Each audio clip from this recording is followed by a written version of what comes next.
ሰላም ጤና ይስጥልኝ ውድና ክቡራን ተመልካቾቻችን ከኢትዮጵያ ዜና አገልግሎት የዕለቱን ዜና ይዘን ቀርበናል። በቅድሚያም አርዕስተ ዜናዎቹ ለኢትዮጵያ ብልጽግና ወሳኝ አቅም ያለውን የአማራ ክልል ግብርናን ማዘመንና ማሸጋገር እንደሚገባ ምክትል ጠቅላይ ሚኒስትር ተመስገን ጥሩነህ ገለጹ። ዓለም አቀፍ ደረጃውን የጠበቀ ማዕከል በመስራት ይቻላልን በተግባር ያሳየውን ያህል ተጠቃሚነታችንን ማረጋገጥ ይኖርብናል ሲሉ የአዲስ አበባ ከተማ አስተዳደር ከንቲባ አዳነች አቤቤ ገለጹ። መንግስት ከለውጡ ማግስት ጀምሮ ችግሮችን በሰላም ለመፍታት ያለውን ጽኑ አቋም በተግባር አሳይቷል።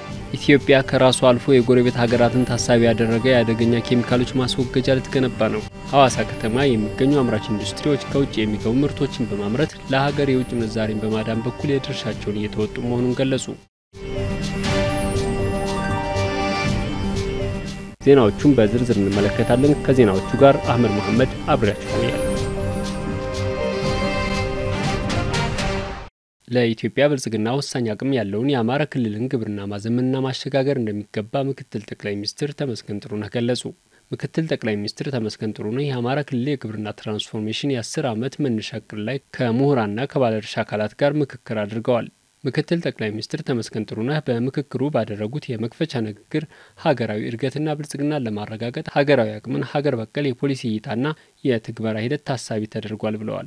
ኢትዮጵያ በ2022 ዓ.ም አፍሪካዊት የብልጽግና ተምሳሌት ለመሆን እየሰራች መሆኑን ገልጸው ለግቡ መሳካት የአማራ ክልል ግብርና ልማት ትልቅ ሚና እንዳለው ተናግረዋል። ኢትዮጵያ አፍሪካውያን ያላቸውን እምቅ ጸጋ ተጠቅመው ራሳቸውን እንዲችሉ አርአያነት ያለው ስራ እያከናወነች መሆኑንም ገልጸዋል። መንግስት በቀጣይ 5 ዓመታት በኢኮኖሚ መስክ በራስ የመልማት አቅምን በመጠቀም ብልጽግናን ማረጋገጥ የሚያስችል ዳግማዊ አድዋን በልማት ለመድገም እየሰራ መሆኑን ተናግረዋል።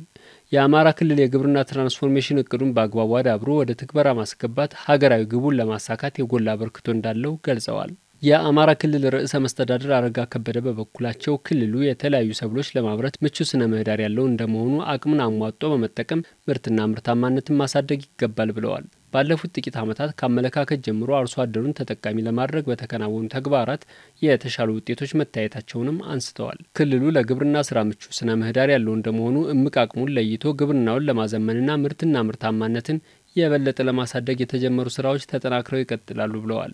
የግብርና ሚኒስትር ዶክተር ግርማ መንቴ በበኩላቸው በኢትዮጵያ የኢኮኖሚ መሰረት የሆነው ግብርና ለረጅም ዘመናት በኋላ ቀር አሰራር ውስጥ መቆየቱ የሚፈለገው ውጤት እንዳይገኝ ማድረጉን አስታውሰዋል። ክልሉ በዘርፉ ያለውን እምቅ አቅም ለይቶ ውጤታማ እንዲሆን መስራት እንደሚገባም ተናግረዋል። በዘንድሮ የምርት ዘመን ለክልሉ 8.8 ሚሊዮን ኩንታል የአፈር ማዳበሪያ ለማቅረብ እየተሰራ መሆኑና ይህም የመንግስትን ቁርጠኛነት ማሳያ ነው ብለዋል።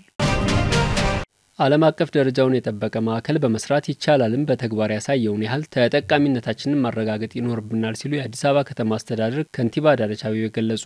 የአዲስ አበባ ከተማ አስተዳደር ከንቲባ ጽሕፈት ቤት ለአዲስ ዓለም አቀፍ ኮንቬንሽን ማዕከል በስኬት መጠናቀቅ የላቀ አስተዋጽኦ ላበረከቱ አካላት ያዘጋጀው የእውቅናና ምስጋና መርሃ ግብር በትናንትናው ዕለት ተካሂዷል። በመርሃ ግብሩ ላይ መልእክት ያስተላለፉት የአዲስ አበባ ከተማ አስተዳደር ከንቲባ አዳነች አቤቤ እንዳሉት የማዕከሉ ግንባታ የተጀመረው ከለውጡ በፊት ቢሆንም በተጨባጭ ተግባራዊ የተደረገው በለውጡ መንግስት ነው። የአዲስ ዓለም አቀፍ ኮንቬንሽን ማዕከል ስራዎችን በተናጠል ማከናወን ከባድ፣ በጋራ ሲከናወኑ ደግሞ ቀላል እንደሆኑ በተግባር ያሳየ ነው ሲሉ ገልጸዋል።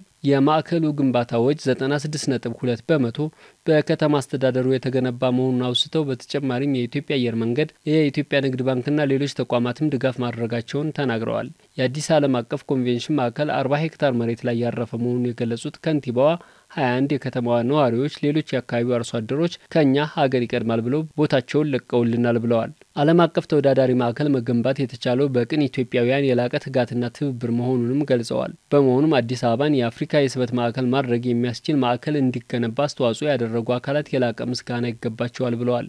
የመገናኛ ብዙኃን፣ የጸጥታ አካላት፣ ሌሎች በሂደቱ የተሳተፉ የመንግስትና የግል ተቋማት ሚናቸው የጎላ በመሆኑ ምስጋና እንደሚገባቸው ገልጸዋል። አዲስ ዓለም አቀፍ ኮንቬንሽን ማዕከል ዓለም አቀፍ ደረጃውን የጠበቀ ማዕከል መስራት እንደምንችል አሳይተንበታል ያሉት ከንቲባዋ በማዕከሉ ተጠቃሚነታችንን ማረጋገጥ ይኖርብናል ብለዋል። ከንቲባ አዳነች እንደገለጹት ማዕከሉ 205 ቢሊዮን የተፈቀደ ካፒታል አለው። ኢትዮጵያውያን የማዕከሉን አክሲዮን በመግዛት ለስኬታማነት አስተዋጽኦ እንዲያደርጉም ጥሪ አቅርበዋል። መንግስት ከለውጡ ማግስት ጀምሮ ችግሮችን በሰላም ለመፍታት ያለውን ጽኑ አቋም በተግባር ማሳየቱን የሰላም ሚኒስትር መሐመድ እድሪስ ገለጹ። ሚኒስትሩ በሰላም ግንባታና በብሔራዊ መግባባት ስራዎች ላይ ማብራሪያ ሰጥተዋል። መንግስት ከለውጡ በፊት የነበሩ የፖለቲካ ስብራቶችን ለመጠገን የትኛውም ፖለቲካዊ ችግር በውይይት መፈታት እንዳለበት ግልጽ አቋም በመያዝ በርካታ እርምጃዎችን መውሰዱን አስረድተዋል። በዚህም ኢትዮጵያን ለውስብስብ ችግር የዳረጉ ኋላ ቀር የፖለቲካ ልምምዶችና ነጠላ ትርክቶችን የማድረቅ ስራም በስፋት ማከናወኑን ነው የተናገሩት። የፖለቲካ ዓላማቸውን በኃይል ለማሳካት ታጥቀው የሚንቀሳቀሱ አካላት ፍላጎታቸውን ወደ ጠረጴዛ ውይይት እንዲያመጡ ሁልጊዜ ለሰላም በሩን ክፍት በማድረግ ብዙ ርቀት መጓዙን አንስተዋል። በዚህም በርካታ የታጠቁ አካላት ከኃይል አማራጭና ከግጭት ጉዳት እንጂ ጥቅም እንደሌለ በመገንዘብ የመንግስትን የሰላም ጥሪ ተቀብለው ለሰላምና ለልማት የበኩላቸውን እየተወጡ መሆናቸውን ተናግረዋል። መንግስት ዘላቂ ሰላምን በማስፈንና ህብረ ብሔራዊ አንድነትን በማጠናከር የሀገረ መንግስት ግንባታን እውን ለማድረግ አሰባሳቢ ትርክቶችን የማጠናከር ስራዎችን እያከናወነ ነው ብለዋል። ችግሮችን በሰላም ለመፍታት ያለውን ጽኑ አቋም በተከታታይ በተግባር ማሳየቱን ገልጸው በቀጣይም አጠናክሮ እንደሚቀጥል አረጋግጠዋል። በመሆኑም የፖለቲካ ልሂቃን ሰላምን የሚያጸኑና አንድነትን የሚያጠናክሩ ሀሳቦችን በማፍለቅ ሚናቸው እንዲወጡ ጠይቀዋል። የበለጸገች ሀገርን ለመገንባት የሁሉም ዜጋ ተሳትፎና ርብርብ እንደሚያስፈልግም ነው ያነሱት። በሌላ በኩል ሰላም ሚኒስቴር በወሰን ተሻጋሪ የበጎ ፍቃድ አገልግሎት ወጣቶችን በማሰልጠን ብሔራዊ መግባባት የሚፈጥሩና አብሮነትን የሚያጠናክሩ ባህሎች እንዲጎለብቱ እየሰራ መሆኑንም ተናግረዋል። በዚህም በ12 ዙሮች ከ70 ሺህ በላይ ወጣቶችን በማሰልጠን የህዝቦችን ተጠቃሚነትና አንድነት የሚያጎለብቱ ስራዎች መከናወናቸውን ጠቁመዋል። ኢትዮጵያ ከራሱ አልፎ የጎረቤት ሀገራትን ታሳቢ ያደረገ የአደገኛ ኬሚካሎች ማስወገጃ ልትገነባ መሆኑን የአካባቢ ጥበቃ ባለስልጣን አስታወቀ። የባለስልጣኑ ዋና ዳይሬክተር ኢንጂነር ሌሊሴ ነሚ ከኢዜአ ጋር ባደረጉት ቆይታ የጤና ተቋማትና ትምህርት ቤቶች ጨምሮ የተለያዩ ድርጅቶች ኬሚካሎች ወደ ሀገር ውስጥ ያስገባሉ። እነዚህ ኬሚካሎች የአገልግሎት ጊዜያቸውን ሲጨርሱ በአግባቡ ካልተወገዱ በሰው ጤናና በአካባቢ ላይ ከፍተኛ ጉዳት ያደርሳሉ። ይህን ታሳቢ በማድረግ የአገልግሎት ጊዜያቸው ያለፈ አደገኛ ኬሚካሎችን ወደ ሀገር ውስጥ ያስገቡ ተቋማት ራሳቸው እንዲያስወግዱት እየተደረገ ነው ብለዋል። ኢትዮጵያ ተቀብላ በፈረመቻቸው ዓለም አቀፍ ስምምነቶች መሰረት በሰውና በአካባቢ ላይ አደገኛ ጉዳት የሚያደርሱ ኬሚካሎችን ወደ ሀገር እንዳይገቡ እየተደረገ ነው ብለዋል። አደገኛ ኬሚካሎቹ የት ቦታና በምን ሁኔታ ይገኛሉ የሚለውን ዳሰሳ ማድረጉንም ነው ዋና ዳይሬክተሩ ያነሱት። በተለያዩ ምክንያቶች ወደ ሀገር ውስጥ ገብተው በአጠቃቀም ጉድለትና ጊዜያቸው በማለፉ ምክንያት የተከማቹ የተወሰኑ ኬሚካሎች በጤና ሚኒስቴር ጊዜው ያለፈበት መድኃኒት ማስወገጃ ቦታዎችን እንዲወገዱ እየተደረገ ነው ብለዋል። በሌላ በኩል ፕሮጀክቶችን በማፈላለግ አደገኛ ኬሚካሎቹ እንዲወገዱ እየተደረገ መሆኑን ነው የገለጹት። እንደ ኢንጂነር ሌሊሴ ገለጻ ኢትዮጵያ ቀደም ሲል የተለያዩ አደገኛ ኬሚካሎች ማስወገጃ ስፍራ አልነበራትም። መንግስት ይህን ችግር ለመፍታት የአደገኛ ኬሚካል ማስወገጃ ለመገንባት ዝግጅት እያደረገ ነው። ለዚህ ደግሞ ኢትዮጵያ ከራሱ አልፎ ለጎረቤት ሀገራት የሚሆን የግንባታ ቦታ መረጣና የአዋጭነት ጥናቶች እየተደረጉ መሆኑን አመልክተዋል። በሐዋሳ ከተማ የሚገኙ አምራች ኢንዱስትሪዎች ከውጭ የሚገቡ ምርቶችን በማምረት ለሀገር የውጭ ምንዛሬን በማዳን በኩል የድርሻቸውን እየተወጡ መሆኑን ገለጹ።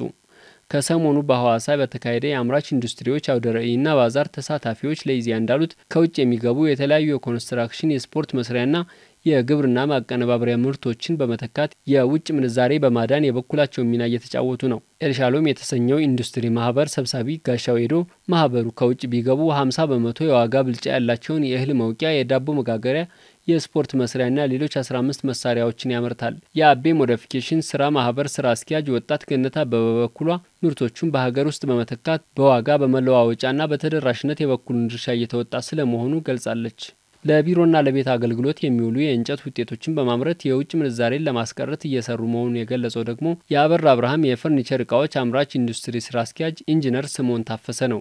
አምራች ኢንዱስትሪዎች በመንግስት የሚደረግላቸው ድጋፍ የማምረት አቅማቸውን እያሳደገ መምጣቱን ገልጿል። የሲዳማ ክልል ኢንዱስትሪ ልማት ቢሮ ኃላፊ አቶ ጎሳዬ ጎዳና በበኩላቸው እንዳሉት በክልሉ በተለያዩ ዘርፎች ተኪ ምርት ማምረት ስራ ላይ የተሰማሩ ከ75 በላይ ኢንዱስትሪዎች አሉ። ዘርፉ ከውጭ የሚገቡ ምርቶችን በሀገር ውስጥ በመተካት በስራ ዕድል ፈጠራና በቴክኖሎጂ ሽግግር የሚጠበቀውን ሚና እንዲወጡ በትኩረት እየተሰራ መሆኑንም ተናግረዋል። ተመልካቾቻችን ለዕለቱ ያዘጋጀናቸው ዘገባዎች እነዚህን ይመስሉ ነበር። ከዜናዎቹ ጋር አህመድ መሐመድ አብሬያችሁ ቆይቻለሁ። መልካም ጊዜ።